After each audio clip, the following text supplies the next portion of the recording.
నమస్తే అండి, నేను రుజా. నాకు చాలా కాలంగా వినిపించేటటువంటి పేర్లలో ప్రశ్న వచ్చేసి పవన్ కళ్యాణ్ని టార్గెట్ చేస్తున్నాడు. ప్రశ్న అంటే ఏదో కాదు, యూట్యూబ్ ఛానల్ అతని పేరు ఏదో ఉంది. సో అతని పేరు నాకు ఐడియా లేదు కాబట్టి నేను అతని పేరు ఇప్పుడు కనుక్కొని కొత్తగా అతని గురించి చెప్పాల్సినంత అవసరం నాకు లేదు కాబట్టి ప్రశ్న అని చెప్తున్నా.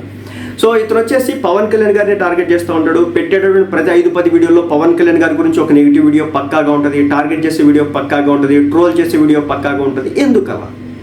పవన్ కళ్యాణ్ గారిని ఎందుకలా? మిగిలిన రాజకీయ పార్టీలు ఉన్నాయి, బీజేపీలు ఉన్నాయి, గట్టిగా టార్గెట్ చేయడు, లేదంటే మిగిలిన అదర్ పార్టీస్ ఉన్నాయి, కాంగ్రెస్ ఉంది, మిగిలిన ఏ పార్టీని టార్గెట్ చేయడు. జస్ట్ ఒక ఇండివిజువల్ పర్సన్, జనసేన పార్టీలో మళ్ళీ అందరినీ టార్గెట్ చేయడు, కేవలం పవన్ కళ్యాణ్ గారిని మాత్రమే టార్గెట్ చేస్తాడు. ఎందుకలా? ఒక విషయం గుర్తుపెట్టుకోండి, పళ్ళున్న చెట్టుకే రాళ్ళ దెబ్బలు. బాగా నిండుగా కాయ కాసింది అనుకోండి చెట్టు, రాళ్లతో కొట్టి కాయలు ఏరుకుంటారన్నమాట, తెంపుతారన్నమాట. అదే మాదిరి ఇప్పుడు పవన్ కళ్యాణ్ గారి పరిస్థితి. మీరు ఇక్కడ లాజిక్ అర్థం చేసుకోలేకపోతున్నారు. పవన్ కళ్యాణ్ గారిని కొన్ని ఏళ్ళుగా టార్గెట్ చేసినటువంటి వ్యక్తుల విషయానికి వస్తే కనుక బాగా హైలైట్ అయింది ఎవరు? ఆయన గురించి గొప్పగా చెప్పినోళ్ళ, ఆయన గురించి పొగిడినోళ్ళ, ఆయన మంచితనాన్ని ప్రపంచానికి చెప్పినోళ్ళ? నాలంటి వాళ్ళ మీద దుమ్మెత్తి పోసినారు కదా మీరు, ఏదో క్వశ్చన్ చేసినా అని. కానీ ఒక విషయం మీకు గ్రౌండ్ రియాలిటీ చెప్తా. పవన్ కళ్యాణ్ గారిని పొగుడుతా వీడియోలు చేస్తేనో, పవన్ కళ్యాణ్ గారి మంచిని ప్రపంచానికి చూపిస్తేనో వచ్చే వ్యూవర్షిప్ ఎంత, వచ్చే లైక్స్ ఎంత, వచ్చే కామెంట్స్ ఎంత. కానీ అదే పవన్ కళ్యాణ్ గారిని తిడితే వచ్చే లైక్స్, కామెంట్స్, అదేవిధంగా రీచ్ అంత. అర్థమవుతుందా? పవన్ కళ్యాణ్ గారిని పొగుడుతా వీడియోలు చేస్తే వచ్చేవాడికి ఏమి ఉండదు, చాలా తక్కువగా ఉంటుంది. ఎందుకంటే తిడుతా, ఇప్పుడు ఆయనకి శత్రువులు ఎక్కువ అండి. మీడియా ఛానల్స్లో ఆయన మీద గత కొన్ని నెలల పాటు కత్తి మహేష్ టైంలో శ్రీరెడ్డి కావచ్చు, కత్తి మహేష్ కావచ్చు ఎలా సర్వైవ్ అవ్వగలిగినారు? లేస్తే ఆ టీవీ ఛానల్లో కూర్చొని పవన్ కళ్యాణ్ గారి మీద దుమ్మెత్తి ఎలా పోసినారు? మీరు మర్చిపోయినారా? ఈ రాష్ట్రంలో పవన్ కళ్యాణ్ గారిని తిట్టడం వల్ల వచ్చినటువంటి రీచ్ కత్తి మహేష్కి, పవన్ కళ్యాణ్ గారిని పొగినటువంటి వ్యక్తులకు వచ్చిందని చెప్పండి, నాకు తెలియగలుగుతా. పవన్ కళ్యాణ్ గారికి తిట్టినందుకు గాను, ఏకంగా మిడిల్ ఫింగర్లు చూపించినందుకు గాను శ్రీరెడ్డికి వచ్చినటువంటి రీచ్, పవన్ కళ్యాణ్ గారి గురించి గొప్ప మాటలు చెప్తాను, పవన్ కళ్యాణ్ గారి నుంచి పొగుడుతా వీడియోలు చేస్తే వచ్చిందని చెప్పండి, చూద్దాం. రావు. పవన్ కళ్యాణ్ గారిని తిడితే కనుక జనసేన పార్టీ కార్యకర్తలు, పవన్ కళ్యాణ్ గారి అభిమానులు, మెగా అభిమానులు అందరూ కూడా వాళ్ళని దుమ్మెత్తి పోసే విధంగా కామెంట్లు పెడతారు. అదేవిధంగా పవన్ కళ్యాణ్ గారికి ఎవరైతే ఆపోజిట్గా ఉంటారో, ఇప్పుడు వైసీపీ పార్టీ క్యాడర్ ఉంది, అన్న ఓహో, అన్న ఊహు, అన్న కుమ్మేసావు, అన్న చంపేసావు, అన్న ఇరక్కొట్టేసావు అని చెప్పేసి అన్నకు కామెంట్లు పెడతారన్నమాట. అంటే వాళ్ళ దగ్గర నుంచి వచ్చేసి పాజిటివ్ కామెంట్లు వస్తాయి, ఎందుకంటే పవన్ కళ్యాణ్ గారిని టార్గెట్ చేయడం వాళ్ళకి కావాలి కాబట్టి. ఇటు పక్క నుంచి పవన్ కళ్యాణ్ గారిని తిట్టారని చెప్పేసి జనసేన పార్టీ క్యాడర్ నుంచి, పవన్ కళ్యాణ్ గారి అభిమానుల నుంచి, మెగా అభిమానుల నుంచి తీవ్రమైన వ్యతిరేకత అతని మీద వస్తుంది. వింతేంటంటే, మీరు జగన్మోహన్ రెడ్డి గారిని టార్గెట్ చేయండి, మీరు టార్గెట్ చేస్తే కనుక వైసీపీ పార్టీ అభిమానులు ఎవరు కూడా అక్కడ రెస్పాండ్ కాడు, ఎవడో కూడా అసలు చూడరు, పట్టించుకోరు.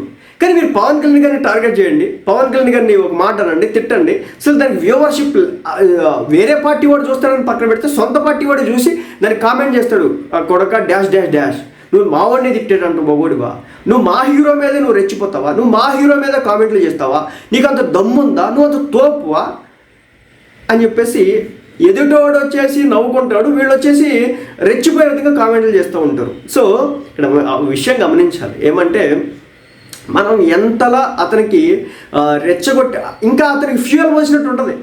పవన్ కళ్యాణ్ గారిని అతన్ని టార్గెట్ చేస్తున్న నేపథ్యంలో మీరు ఇంకా అతన్ని టార్గెట్ చేస్తే అతనికి ఫ్యూయల్ పోసినట్టు ఉంటుంది.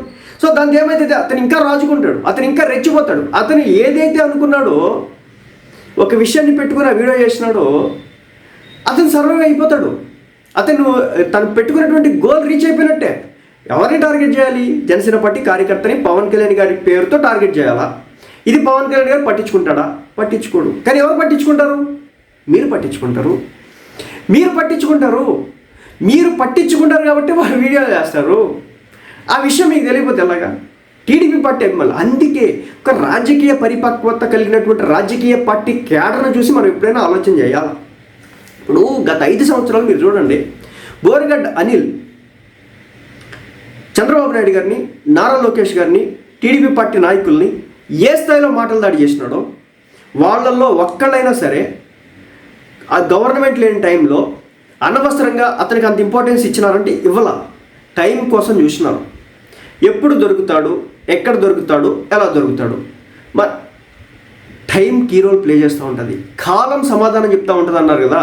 అందుకే రాజకీయ పార్టీల దగ్గర నుంచి, తలలు పండినటువంటి రాజకీయ పార్టీల దగ్గర నుంచి మనం నేర్చుకోవాలి. అది మనకు అది రాదనుకోండి, ఎందుకంటే ఇక్కడ పిల్ల అభిమానులు ఉంటారు, పెద్ద అభిమానులు ఉంటారు, ప్రతిదానికి బ్లడ్ బాయిల్ అయిపోయే అభిమానులు ఉంటారు అన్నమాట. ఇప్పుడు కొంచెం మెచ్యూరిటీ వచ్చిందంటే కాదండి, కొంతమంది ఇంకా అలాగే ఉంటారు. ఏమంటే ఎవడైనా ఒక మాట అంటే చాలు పొలమని వేయాలా, అండి ఎలాగో అమ్మన బూతులు తిట్టేయాలా, అండి ఇష్టం వచ్చినట్టు చేసేయాలా. బోరగడ్డ అనిల్ గారు నేను రెస్పెక్ట్ ఇస్తాను ఇప్పటికి కూడా, ఎందుకంటే ఇండివిజువల్గా నాకు తలపోట్లు ఏమని. నేను చెప్పేది ఏంటంటే, అప్పుడు అతను టార్గెట్ చేసినాడు, పవన్ కళ్యాణ్ గారి ఇంట్లో ఆడబిడ్డని టార్గెట్ చేసినాడు, ఏకంగా నారా చంద్రబాబు నాయుడు గారిని టార్గెట్ చేసినాడు, చివరికి నారా లోకేష్ గారిని టార్గెట్ చేసినాడు. టీడీపీ పార్టీ క్యాడర్ ఏ విధంగా స్పందించింది, జనసేన పార్టీ క్యాడర్ ఏ విధంగా స్పందించింది, టీడీపీ పార్టీ వాళ్ళు ఎలా రియాక్ట్ అయినారు, జనసేన పార్టీ వాళ్ళు ఎలా రియాక్ట్ అయినారు. అది ఒక తలను పండినటువంటి రాజకీయ పార్టీ క్యాడర్కి, అదేవిధంగా ఎగిరెగిరి పడేటటువంటి చిన్న మనస్తత్వం ఉన్నటువంటి క్యాడర్కి ఉన్నటువంటి వ్యత్యాసం. ఎలా అంటే ఇప్పుడు టీడీపీ పార్టీ కూడా ఆ రోజున ఆ చిన్న విషయం మీద అంత రచ్చ చేసి ఉంటే కనుక మెయిన్ టాపిక్స్ ఏవైతే అవన్నీ కూడా హైలైట్ అయ్యే కాదు, పక్కకు పోయే. కానీ వాళ్ళు ఎప్పుడు ఎక్కడ ఏది పట్టించుకోవాలి, ఎప్పుడు ఎక్కడ ఏది పట్టించుకోకూడదు అని చెప్పేసి మొత్తం తెలిసినటువంటి వ్యక్తులు. అది వైసీపీ పార్టీ కూడా ఈరోజు చెప్పొచ్చు, ఎందుకంటే వాళ్ళు కూడా కొన్ని అంశాలు అసలు పట్టించుకోరు. జగన్మోహన్ రెడ్డి గారు మనం ఎలా టార్గెట్ చేసినా లైట్ మాకు అనవసరం, మా గవర్నమెంట్ వచ్చినప్పుడు మేము చూసుకుంటాం అది అనుకుంటూ ఉండరు. అందుకోసమే పవన్ కళ్యాణ్ గారిని తిడితే చాలు వాళ్ళకి రీచ్ వస్తుంది, వాళ్ళకి ఎంగేజ్మెంట్ పెరుగుతుంది, సో వాళ్ళకి ఇంప్రెషన్స్ వచ్చేస్తాయి. అదేవిధంగా అల్గోరిథం కూడా అర్థం చేసుకుంటుంది ఈ కంటెంట్ మీద, ఈ ఛానల్ నుంచి ట్రాఫిక్ డ్రైవ్ అవుతుంది కాబట్టి తప్పనిసరిగా దీన్ని మనం ఇంకా పుష్ చేయాలని చెప్పేసి అల్గోరిథం అనుకుంటుంది.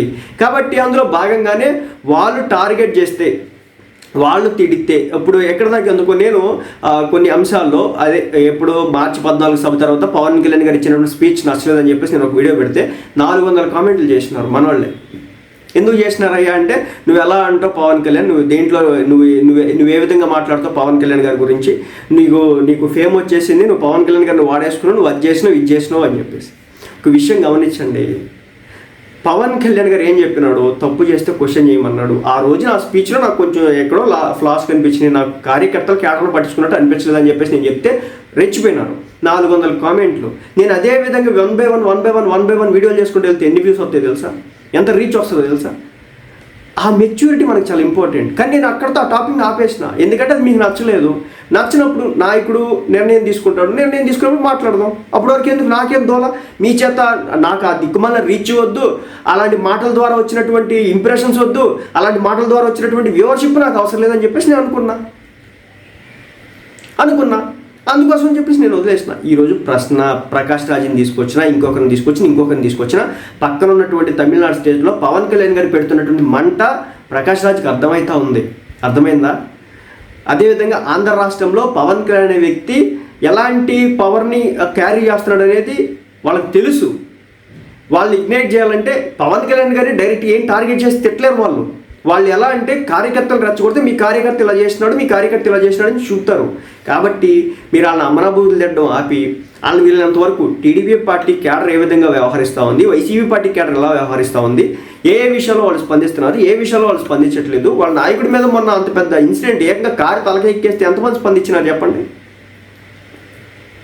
అది అంటే ఇప్పుడు నేను అలాంటి మీరు స్పందించొద్దని చెప్పను, కానీ స్పందించండి కాదనట్లేదు. కానీ ఏంటంటే ఒక మెచ్యూరిటీ చాలా ఇంపార్టెంట్ అన్నమాట. అది మనకి రానంత వరకు ప్రశ్న అనేవాడు క్వశ్చన్ చేస్తూనే ఉంటాడు, మరొకడు వస్తూనే ఉంటాడు. కత్తి మహేష్ లాంటి వాళ్ళు 100 మంది పుడతానే ఉంటారు, శ్రీరెడ్డి లాంటి వాళ్ళు మరి 1000 మంది వస్తూనే ఉంటారు. మన మనస్తత్వం, మన మైండ్ సెట్ని మనం కంట్రోల్ చేయకపోతే ఈ విషయాల్లో వాడిగా మీరు ఇంపార్టెన్స్ ఇచ్చినంత వరకు వాడికి ఫ్యూయల్ పోసినట్టే. ఎప్పుడైతే ఇంపార్టెన్స్ తగ్గిపోతుందో ఆటోమేటిక్గా పక్కకు జరుగుతుంది. ఆ విషయాన్ని గమనించండి. అప్పటి వరకు మిమ్మల్ని ఎవడో మార్చలేడు, వాళ్ళని ఎవరో మార్చలేరు. వాళ్ళకి వ్యూస్ కావాలి, వ్యూవర్షిప్ కావాలి, రీచ్ కావాలి. మీకు అర్థం కాదు, అక్కడ పెద్ద జరుగుతూ ఉంటాయి. వాళ్ళకి మామూలుగా కూడా వెనకాల గట్టి పుష్లు ఉంటాయి. మీకేమో ఏం తెలియదు, డైరెక్ట్గా వచ్చేసి అన్నా అది చేయ అంటే మీరు పట్టించుకోకపోతే వాళ్ళకి రీచ్ ఉండదు. మీరు ఆగిపోవడమే కావాలా. ఇది పవన్ కళ్యాణ్ గారు వచ్చి డైరెక్ట్గా చెప్పలేడు. మీరు చూడడం కానీ వాళ్ళ వీడియోలు, లేదంటే పట్టించుకోవడం కానీ, లేదంటే కామెంట్ పెట్టడం కానీ మీరు ఎప్పుడైతే ఆపుతారో అప్పుడు మాత్రమే ఆగుతాయి అన్నమాట. అప్పుడు వరకు ఆగో. అప్పుడు ప్రశ్న కాదు, ప్రశ్న స్క్వేరు, ప్రశ్న క్యూబ్, ప్రశ్న డాష్ ఇలా అన్నీ పుట్టుకొస్తా ఉంటాయి అన్నమాట. అర్థమైందా? రోజుకు ఒకడు వచ్చేసి మైక్ పట్టుకొని పవన్ కళ్యాణ్ తిడతా ఉంటాడు. ఆల్రెడీ మీరు చూసినాయే కదా. ఇన్నేళ్ళు చేసిన తర్వాత కూడా ఇంకా మనకి పవన్ కళ్యాణ్ తిడుతున్నాడన్నా వాడు టార్గెట్ చేసినాడన్న జగన్మోహన్ రెడ్డి గారు టార్గెట్ చేసినాడా? క్వశ్చన్ చేద్దాం. రోజారెడ్డి గారు టార్గెట్ చేసినారా? క్వశ్చన్ చేద్దాం. అంబటి రాంబాబు గారు టార్గెట్ చేసినారా? క్వశ్చన్ చేద్దాం. ఒక స్థాయి ఉండాలి బ్రో. మనం టార్గెట్ చేయాలంటే, మనం మాట్లాడాలంటే వాళ్ళకి ఒక స్థాయి ఉండాలా. ఇప్పుడు చంద్రబాబు నాయుడు గారిని ఎవరైనా టార్గెట్ చేసినారనుకో వాళ్ళు మనం మాట్లాడదాం వాళ్ళ గురించి. ఎందుకంటే చంద్రబాబు నాయుడు గారి స్టేచర్ వేరు, నారా లోకేష్ గారి స్టేచర్ వేరు, పవన్ కళ్యాణ్ గారి స్టేచర్ వేరు. వాళ్ళు క్వశ్చన్ చేసినటువంటి అదర్ వ్యక్తి కూడా ఇంచుమించు అలాంటి స్టేచర్లో ఉండాలా. అంత లేకపోయినా కానీ కొంచెం కిందన్నా ఉండాలా. ఒక ఎమ్మెల్యే స్థాయో మంత్రి స్థాయో ఆ స్థాయిలో ఉండి వాళ్ళు మాట్లాడితే దానికి మనం కౌంటర్ అవ్వచ్చు. కానీ వ్యూవర్షిప్ కోసం, వ్యూస్ కోసం, రీచ్ కోసం ఉండేటటువంటి వ్యక్తులకు మనం ఏ విధంగా మీరు పిచ్చోళ్ళు, మీకు ఇంకా అరటిపండు ఒలిచి నోటే పెట్టిన తర్వాత కూడా అన్నా నువ్వు ప్రశ్న గురించి మాట్లాడన్నా అంటే ఇంకెలాగే ఎడుతూ ఉంటుంది. మీరు మారినంత కాలం వాళ్ళు మారరు, మీరు మారితేనే వాళ్ళు మారుతారు.